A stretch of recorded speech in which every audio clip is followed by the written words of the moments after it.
各位好，我们来解今天 LeetCode 的问题啊。今天 LeetCode 的问题是第404题 ，Sum of left leaps 啊，基本上它就是要去计算所有的左叶节点的和。好，那它这边就是说一个叶节点呢，它就是没有 children， 像这9、15、7都是。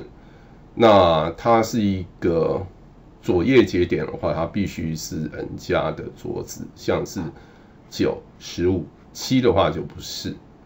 所以像是这里的例题1，就9加15等于24。那如果是你只有单一一个节点，它当然不可能是人家的子节点，当然也不会是左子节点不会是左叶节点，所以当然是0。constraints 那节点个数呢最多到1000个最少1个。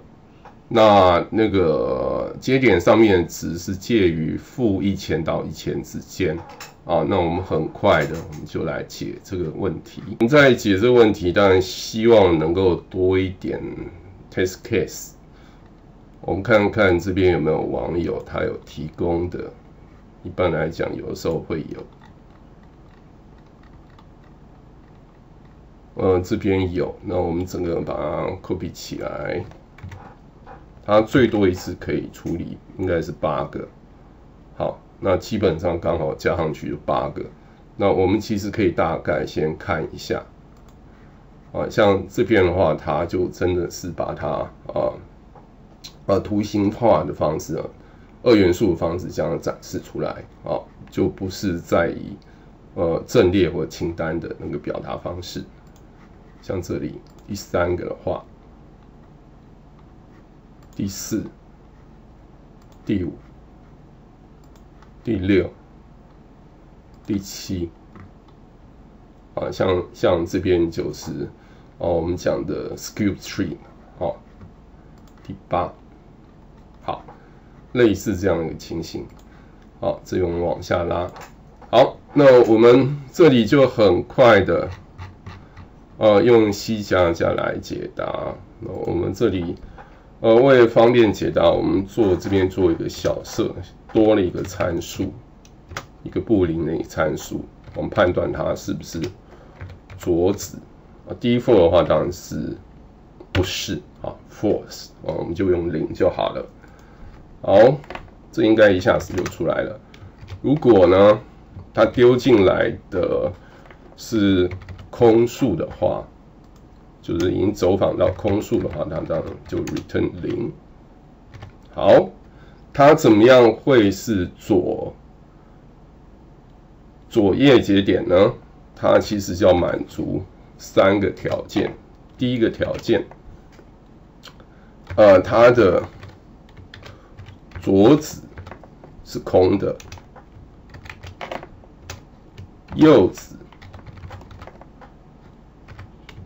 也是空的，那它本身是人家的左节点。这个时候呢，我们当然就要将它的值把它加进来。所以这时候你就 return root 的 value 的值。那因为是递回嘛，所以下面一行就出来了，然后就考虑这边我们用函数名称蛮长的，我们用 code。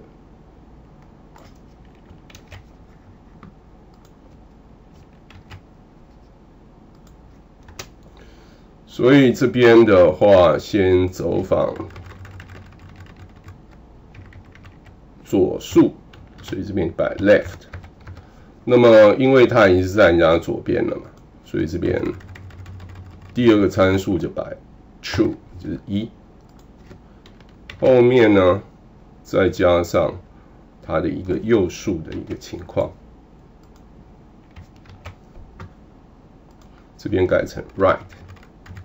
因为它是从右边过去的，所以它第2个参数这边一开始的话是0，也是 false。好，其实这样就好了。好，那我们让它执行。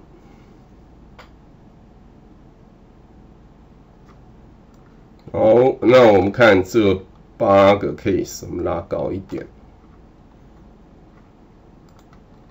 应该都正确。都正确的话，我们当然就可以考虑 submit。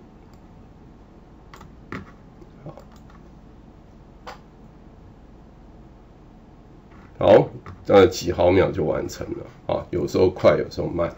好，那我们再看 Python 的一个解答啊 ，Python 的解答其实我们也是用类似的概念啊，不过我们这边是另外在定的递回函数，然后再去呼叫 f。